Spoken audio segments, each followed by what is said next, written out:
আপু, আমি কি তোমার টি শার্টে একটা সুন্দর পেন্টিং আঁকতে পারি? ভাই, এই টি শার্টটা আমার বাবা আমাকে গিফট করেছে। আমি এটা নষ্ট করতে চাই না। আর বলো তো, তুমি এটা কি করলে? আমার টি শার্টে রং লাগালে কেন? দয়া করে রাগ করো না আপু, তোমার টি শার্টটা আরো সুন্দর হয়ে যাবে। আমি জানি এটা তোমার বাবার গিফট, তাই তুমি এটা নষ্ট করতে চাও না।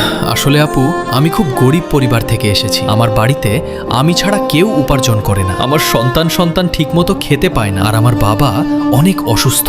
তাই মানুষের টি শার্ট ডিজাইন করে কিছু টাকা রোজগার করি বাবার চিকিৎসার জন্য। ও ভাই, তোমার কথা শুনে সত্যিই খারাপ লাগছে। তোমার পরিবারের এখন টাকার খুব দরকার। শোনো, যদি আমার টি শার্টটা সুন্দরভাবে ডিজাইন করতে পারো, আমি তোমাকে 10,000 টাকা দেব। না আপু, আমি তোমার কাছ থেকে টাকা নিতে পারবো না। তুমি আমার বোনের মতো। ভাই, চিন্তা করো না, এবার তোমার ভিডিও মানুষ দেখবেই। বন্ধুরা, যারা নিজেদের পরিবারকে ভালোবাসো, ভিডিওটা লাইক করো, চ্যানেল সাবস্ক্রাইব করো, আর কমেন্টে একটা হার্ট দাও। চলো দেখি আজকে কে সত্যি পরিবারকে ভালোবাসে। ধন্যবাদ বোন, তোমার টি শার্টটা